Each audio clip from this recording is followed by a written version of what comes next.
Hello, beautiful souls. Welcome back to another episode. Again, here with me at Awakened Healing with Sheree Buckman. That's me. I am, again, so happy that you are here, and I just want to get rolling into the topic. So today, because we've been again on this self-healing journey and understanding how we are so powerful in this microcosmic matter, right? Because again, as we started, and the whole theme of this entire season has been about microcosmic healing, how we have the entire universe and all the answers and everything that we've ever sought after actually exists within us. And we are made of the same thing as the stars because we are made of energy, right? And I want to continue this journey, especially what we have just been talking about recently. We went into discussing our shadow selves, talking about limits and removing those. And now it's another deeper step into this. And so today we're talking about the dark night of the soul. And I know that phrase right there in this topic sounds so ominous and so dark, I guess. The word's right in there, right? And while it may even sound scary, this is such an emotional or transitional time in someone's life. And that's exactly what this is. The dark night of the soul is a period of profound inner transformation, challenged by hardships, grief, or trauma, leading to a more meaningful understanding of life and one's purpose in it. So please understand as we get into this is knowing that the dark night of the soul or these situations that we're going through all have a bigger meaning and purpose. And that really underneath everything and why we go through it. And if we can really just take these situations that we have normally no control over. Some of these we have no control over. If we can take this and then we can mold it into something and really looking at it from so many different perspectives, we can actually see something greater and bigger coming from it, even from our most tragic losses or from our trauma, all of those pieces. It really is. There's so much more in there, but we have been programmed to see. And honestly, depending on how we were brought up, we don't talk about death. We don't talk about emotions or mental health. We don't talk about the hard things out loud with people. And some families may, and I think that's fantastic. These should not be taboo because this is human nature. This is life. These hardships, these challenges of losing people in death, that is an absolute. That is an absolute of what's going to happen because we live and we will eventually die. There's no getting around that. So we should be talking about it more and understanding or finding our own beliefs in it. But again, I'm getting really ahead of myself of more I want to talk to you about and here in a little bit once we get through, again, what it really is and what it means to have a dark night of the soul. And so let's go into it a little bit deeper because actually a dark night of the soul is well, I say it is, right? And can be associated with a spiritual awakening and a reawakening. The one thing about a spiritual awakening, and honestly, that one, I did a whole series on that. So season 2, if you want to get into awakenings, you can go back and learn a little bit more about that there. But in the general sense, right, this is awakening of coming into a new space or new reality within yourself. It's turning off autopilot and taking control over your life. Just beginning to see things for the bigger picture. It's being able to stand up for yourself and to heal yourself and to find your voice, your place, and living life with purpose. Now, I mentioned just a moment ago that it could be like a reawakening. Once you go through it, you could actually, again, go through reawakenings and multiple times throughout your life. And these are really periods of time that are no fun whatsoever. Because awakening, again, no matter how beautiful it sounds and the things you've heard about it or seen the memes or whatever it may be, looks like this very enlightening experience. And while the light at the end of the tunnel will get you there, the road and the path to get to that is really treacherous. It's really bumpy and probably the most terrifying thing you have to do.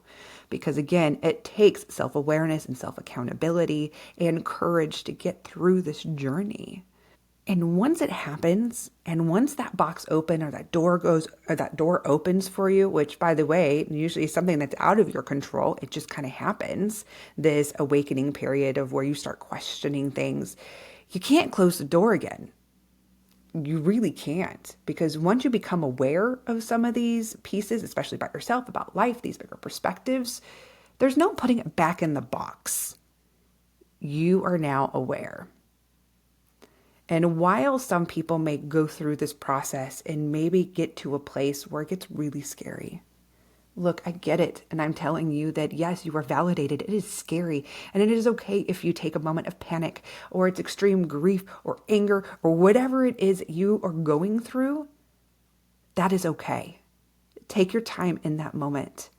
But please know that if you try to stop it or try to turn a blind eye to it, your experiences will get harder and deeper. Because again, in the deeper levels of yourself, in that unconscious place of that soul level self, it is yearning to be set free. It is yearning to be heard. It is yearning to let go of so much. So your biggest self, your truest self, your deepest self can come out and live in peace. So trying to hold it back or trying to put it back in the box or close that door, really at the end of that, while trying to do that, you're actually going to be torturing yourself so much more because it will get harder and harder and harder the more you try to do that. The way to get past this is to go through it. Is to go through it.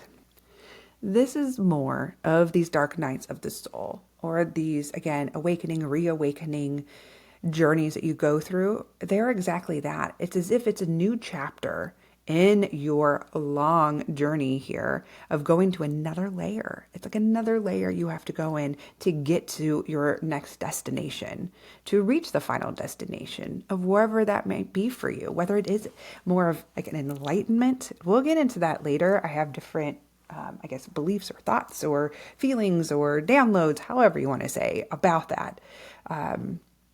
But really it's trusting your own intuition and where you're trying to get to, because it could just be getting to a place of more self-love, more acceptance, a place where you're not judging others and truly finding more inner peace of living as yourself, being yourself, and not feeling the weight of the world on you and the harsh judgments and the pain and all the pain. It's taking it and doing something else with it.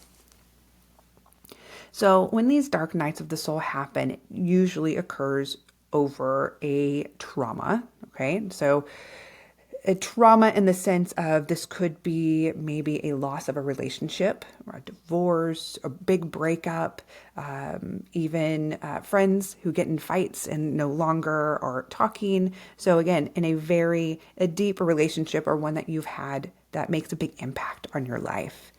This can also be a death of a loved one, of losing someone in your life permanently in the living aspect of it. So grief can definitely kick into this, as well as maybe a serious illness, a diagnosis of some sort, or even really big financial crises or difficulties can kick into this. But it doesn't always have to be a really big circumstance or trauma that triggers this or that counts as a dark night of the soul. This could actually be like a simmer to a boiling aspect. So something that is a collection of, I want to say events, but maybe feelings of whatnot that has been coming up. So over time. And what I mean by this, or an example of this, would be maybe having low self-esteem. Now, having someone with low self-esteem, you are drawing certain situations to you over and over again over a long period of time. Within this, it might be abusive relationships. This could be maybe having a lack of boundaries. And so you feel like you're taken advantage of. People want so much over you, not being assertive and telling people, or really even yourself, of putting yourself first and being able to tell people what you want. It gets into like a sad place. And it can bring that in on us and create a dark night of the soul. And another example of that, of maybe the slow moving one, would also be not living in the present moment. When we're not living in the present moment over an extended period of time, we are then living again in the past, which creates depression, or in the future, which is full of anxiety, because again, none of those timelines are happening right now, which makes us more of like in a floating sense. We're floating through life. There's no focus. There's nothing we're actually working towards at that time. So these can create a dark night of the soul. Again, unexpected, it comes up, and now you're in it. The thing about it is when you're going through one, you don't actually know you're going through one. It usually happens at the end of it. So for me talking about it, I can look back and I can actually now kind of pull out a couple of instances of saying, that was definitely a dark night of the soul. So it's not like one significant moment where you have to go through it. And it definitely could be your low point in life. Some people have these extreme low points where like, well, that was definitely it. That absolutely that classifies as a dark night of the soul. But it's also about the pondering that goes with it. There's so much more that comes with the dark night of the soul. Because as I expressed in the definition earlier, it is about us understanding these deeper perceptions of looking at the world differently and then finding our place. So this is about a personal development. This is about our growth, our evolvement, or what dark nights of the soul are about. But again, to get this to another level of maybe you're still not quite sure of what that would look like for you, the dark night of the soul. Well, some people that are in it, like you would be experiencing certain things. And I have little notes here because I can't remember them all.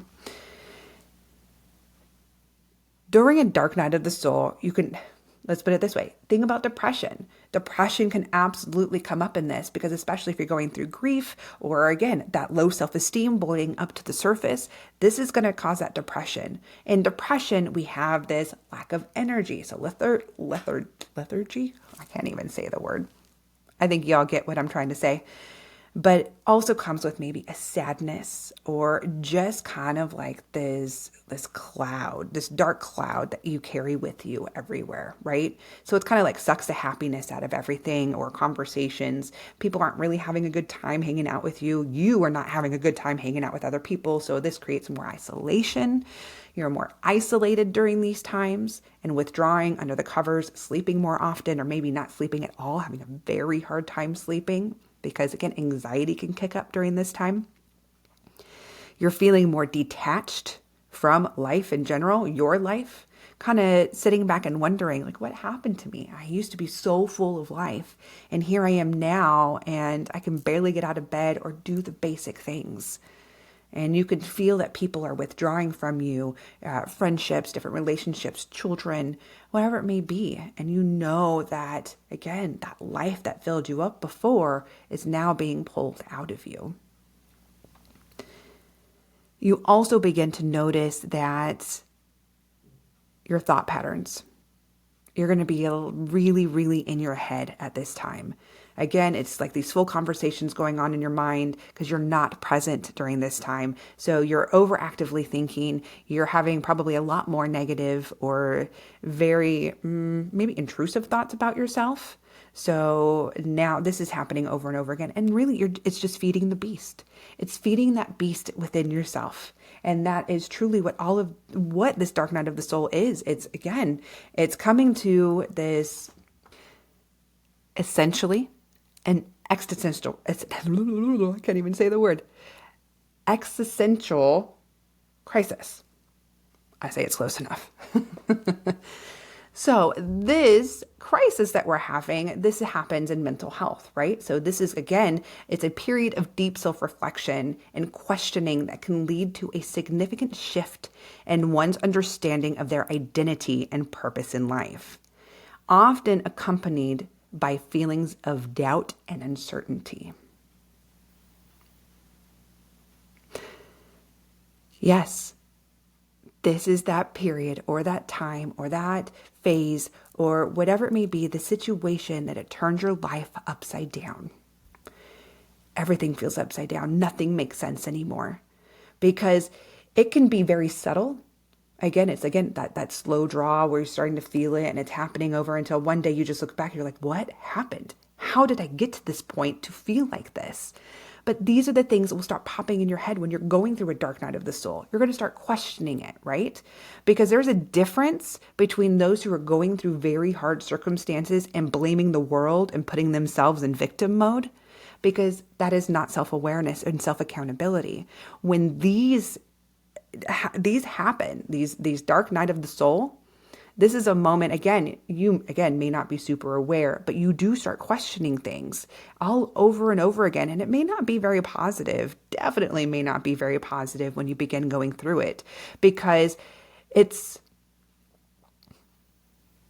start questioning things. So again, whether it is subtle or whether it is a punch in the gut because something huge happened, you just lost someone, or you are going through this massive grief or processing a trauma, however it may be happening, you begin questioning things. Like I said, just like with a spiritual awakening, right? In this, we are questioning our beliefs. It's the beliefs about life, the beliefs in people, even the bigger ones, about faith, about what's out there, right? This is about questioning life in general. Like, what is the purpose? What is the purpose of all of this if we have to go through this pain? What is the reason that I live and breathe here? Again, everything becomes so disconnected and we don't know anything. And it's all about the whys. It's the why this, why does this happen? Why does this happen to me over and over again? And that's a big question in itself, right? Because then that brings a big reality check of understanding. Again, when you can look at this, connect the dot.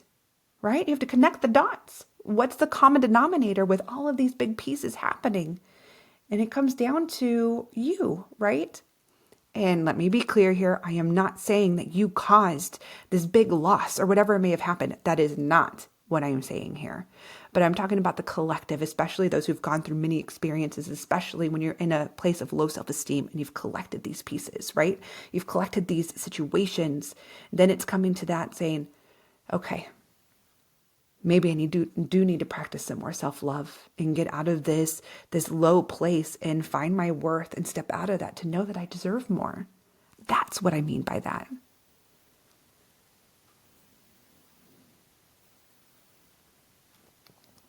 Because it's easy to get to the place, especially when we're in it. We're in the deep of the grief. We're in the deep of our pain of, again, reliving whatever it is that we went through, and we're there sitting in the darkness of how can this be possible? How can there be a greater source out there that allows us to go through this pain or these bad things over and over again, to feel loss and to feel, again, this where you just feel like you're falling apart and can't get back up again.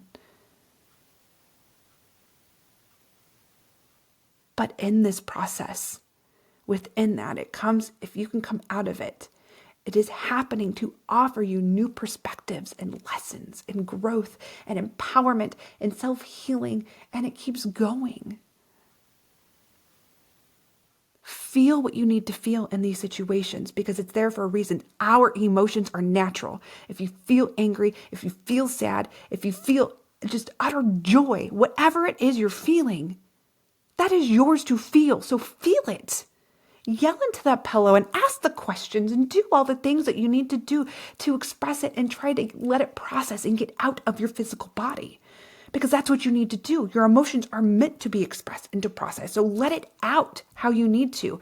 Don't judge your emotions while you're in it. But while you're processing and you're allowing yourself to get out, then you get to start looking at more bigger perspectives.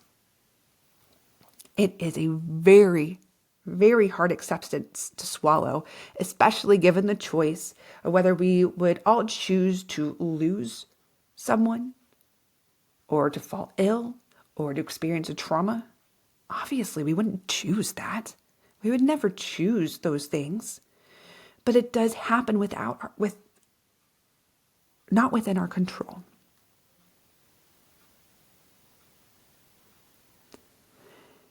And when that happens, what we do have and what we are in control of is how we deal with it.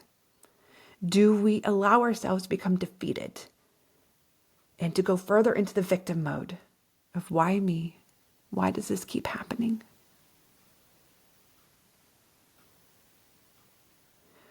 Or do we take time and allow ourselves to process what is happening, our loss, the pain, the trauma, again, or to process and build on our own self-esteem and bringing ourselves back into the present, and again, bringing ourselves back into a place of more control of what do we do with it? What can we change it into? Because we can choose to get back up and not let our loss or the pain die in vain. We get to take it, and we're going to take its power, and we're going to do what we need to, and then we live. We take it and we take control in doing something for it, with it. And what I mean by that is living our life, of doing something for ourselves and allowing ourselves to live more in peace, of bringing our, again, that soul self. I call it the soul self. It's your inner self. It is the truest form of yourself, your most authentic self, and allowing that to come out into the surface. Allow it to come up to the surface and just be without apology. Because that's what a dark night of the soul is about.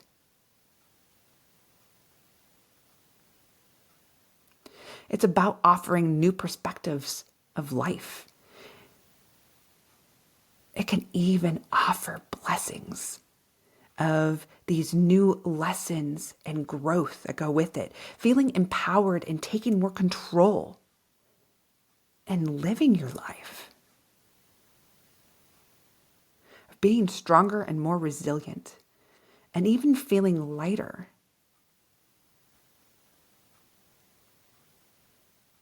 And more aware of the deeper meanings within life in general. That new awareness comes out with it. And again, these happen, and it's just another layer of it. And while you think that you had a hold of it before, while you may have felt like, I already went through it, why do I need to go through it again? Because it's part of these layers. Some of these really big hardships and things that we go through in life, these traumas or this healing cycle, it doesn't happen in one big pull or yank. It does not happen that way. It has to come in these layers, because if we pulled it all at once, it's like short circuiting. It would be so overwhelming and so harsh. We would lose our minds. It would be too much for us to process or to let go of. So we have to do it in these layers and allow it to. At the end of these journeys or these difficulties or these dark night of the soul, you can come out of it. It actually will light up a path of something different for you. Some people, it changes their life completely. And for some, again, it's just a new perspective to bring some more, again, I have said it all, more self-awareness, more self-love, again, more healing in our traumas and the pain that we've carried with us. I know from experience that going through hard situations in trauma can really force one to go within and question yourself a lot. Wondering, again, going into that victim mode of why me? And then stepping up and saying, because I'm strong. And because I can handle it. And because I am meant to understand what it feels like to go through certain situations so that I can help people get through theirs. I found a purpose for my pain in doing it in this aspect. You may choose to do something different with it, and that's beautiful and that's wonderful, and you should do it the way that you feel so inclined to. And it's okay if you have no idea what it means for you yet, of what everything you've been going through. But hopefully if this conversation or listening to this makes you start questioning, then allow the questions to take over. Because we can't get to an answer unless we're asking the questions. Allow it to process and allow yourself to get there. And just don't be too hard on yourself. Maybe even on the world or anything else. Give it time and space and allow yourself to process. Do not hold in that emotion. Give yourself some space to let it go and to feel it. Let it see its light of day. It'll have its expression, and then it will start dropping back down, and maybe it will come right back up. But again, as I said before, it won't go as high as the last time, and it will come down a lot quicker, and that cycle will keep going. I send you so much love through these experiences, and please know that even when you're in the thick and the darkest parts of your dark nights, you are not alone. You are 100,000% never alone. And if you ever need help, please reach out to someone that you trust. Whether you reach out to me or a loved one or calling a mental health professional, whatever it is for you, there is no wrong answer there. But if you feel like you need the help, then seek it out and trust your intuition and who you reach for. Until next time, you wonderful, beautiful souls, be kind to yourself.